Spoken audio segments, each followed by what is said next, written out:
A humiliating mistake happened over and over yesterday at Richfield High School, and the admittance of it is coming from the top. As students were proceeding through the line, if they had a balance of negative $15 or more, their hot lunch was replaced with an alternative lunch, and they also received the district policy. They were humiliated. Yes.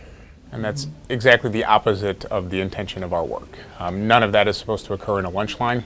Those are supposed to be private conversations. The kid goes up with hot lunch on a tray, it is taken from them and thrown away? So that should never happen. Is that what happened?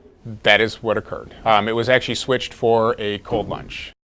It was a failure they both admit at every level.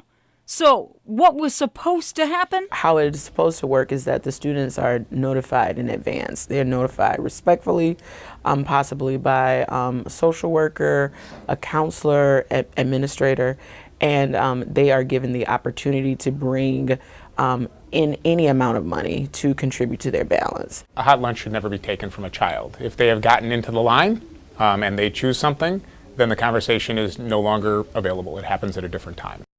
The students in question have already been apologized to, and tomorrow Principal Daniels will be speaking to more of them about what went down.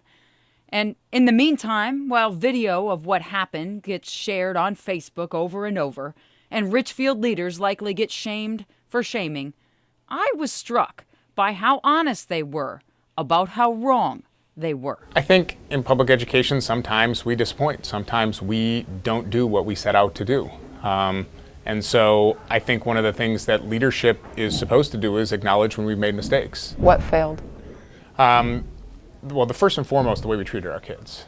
We should never leave kids with the feeling that they had and definitively had from the experience. I mean, one of the things that we can do as adults is model failure with grace. We absolutely failed in this situation, and our team is working to try to rectify the mistakes that we've made. Lots of people don't want to talk about uncomfortable things publicly or mistakes. Why did you choose to talk to me today? Because I model for students and faculty making mistakes. And what I've taught my students and what I've had to be reflective about, even as a leader, is the fall is there, but it's how you get back up. And so I'm modeling for my learning community, this is how you get back up and learn from your mistakes.